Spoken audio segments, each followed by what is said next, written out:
Ethan and Vivian's marriage had been breaking long before the truth came out. The pregnancy was just the final crack. When Vivian found out about the other woman, about the baby, Ethan didn't deny it. He cried instead, begged, promised it meant nothing, promised therapy, promised distance, promised a future that somehow still included her. She didn't forgive him easily.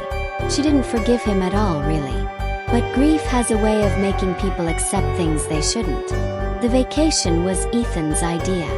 A reset, he called it. One last chance to breathe. They chose a quiet coastal town they'd seen mentioned online. Peaceful, scenic, untouched by the chaos of city life. No flashy ads. No crowds. Just sea, silence, and time.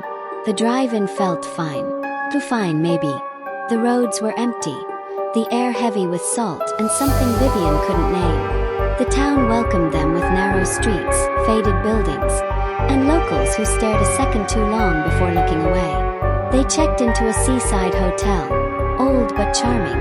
White walls, blue railings, a constant hum of waves outside the windows. Room 222. That night, sleep refused to come. Vivian lay awake, staring at the ceiling fan as it rotated in uneven circles. The air felt thick, like the room was breathing with her. Ethan slept beside her, his back turned, his breath slow and deep, too peaceful for someone who had ruined everything. She closed her eyes. Then she felt it. Pressure. Not on her body, on her thoughts.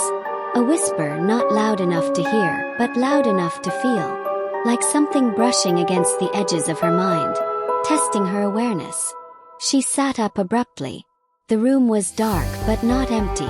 The corners seemed wrong, deeper than they should be. Shadows stretched unnaturally, clinging to the walls like they didn't want to let go. The sea outside had gone silent. No waves, no wind. Vivian's chest tightened. She swung her legs off the bed, suddenly desperate for air, for movement, for distance. Ethan didn't stir when she whispered his name, didn't move when she shook his shoulder.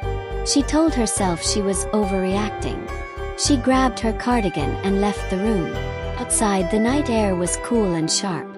She walked aimlessly along the shore, letting the sound of the waves ground her. Minutes passed, then hours.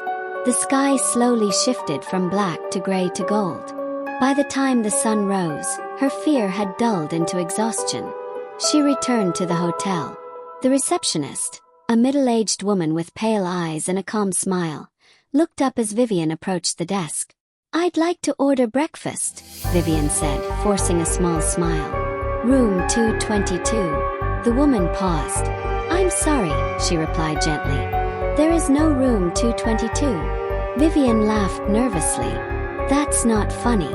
I slept there last night. My husband is still inside." The receptionist's expression didn't change. "Ma'am, this hotel has never had a room with that number."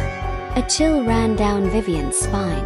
She argued, insisted, described the room, the view, the blue curtains, the faulty ceiling fan. Other staff gathered. They listened quietly, exchanging glances that made her stomach twist. Finally, the manager pulled out the hotel registry. No Ethan. No Vivian.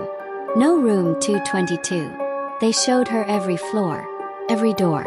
Room 221 skipped straight to 223. Vivian screamed.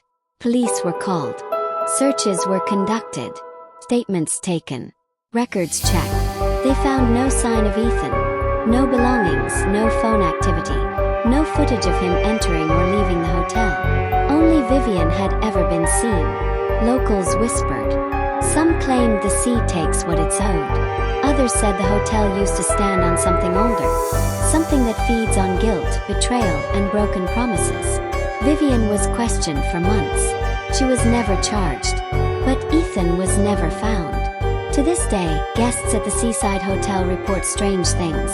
Restlessness at night, rooms that feel crowded when they're alone, whispers just before sleep.